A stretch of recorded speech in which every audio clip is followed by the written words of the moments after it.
Kama wewe ni mzazi, chukua Biblia yako, fungua Isaya 54 mstari wa 15. Nena juu ya watoto wako, tabiri ya kwamba kile kitakachoinuka, wale watakaokusanyika kwa sababu ya jamii yako, watakaokusanyika kwa sababu ya watoto wako, kila shauri zitakazoinuka kwa sababu ya watoto wako, jiambie wewe, nazungumzia kwa niaba ya watoto wako, kila shauri zitakazoinuka, kila vikundi ambavyo vitakavyoinuka juu ya watoto wangu, ninasema ya kwamba hazitatimia. Ninazitangazia kuvunjika.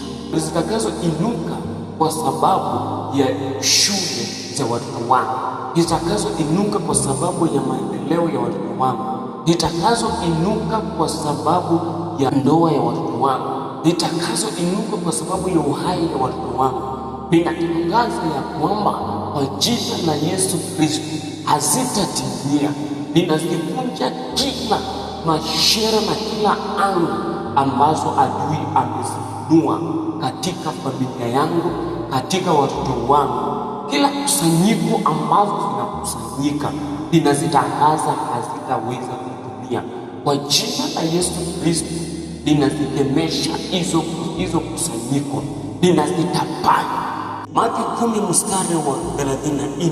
Nena juu ya maandiko hayo, nena juu ya watoto wako tena, na useme ya kwamba kila kusanyiko ambazo zinawekea watoto wangu ulinzi mkali katika neno la Bwana ambalo ni upanga, ninatapanya maadui kutumia huo upanga ambao wanakusanyika juu ya watoto wangu.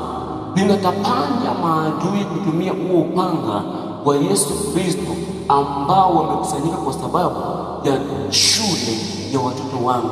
Ninatapanya maadui ambao wameweka vikao na kusanyika kutumia huo upanga juu ya ndoa za familia yangu, juu ya mahitaji yangu, juu ya mahitaji ya watoto wangu, juu ya kazi yangu, juu ya nyumba yangu, juu ya shamba langu. Ninatangaza kwamba huo upanga ambao Yesu Kristo ameuleta duniani ili niweze kuutumia na kutapanya nguvu za adui, na kutapanya mishale za adui, na kutapanya kusanyiko la adui, bali halitatimia na wala halitakuwa na nguvu katika maisha yangu, kwa sababu Mungu amenipa mamlaka na upanga ya kuweza kulinda jamii yangu, ya kuweza kulinda familia yangu, ya kulinda makao yangu, ya kuweza kulinda kila chochote ambacho ninahusika nacho.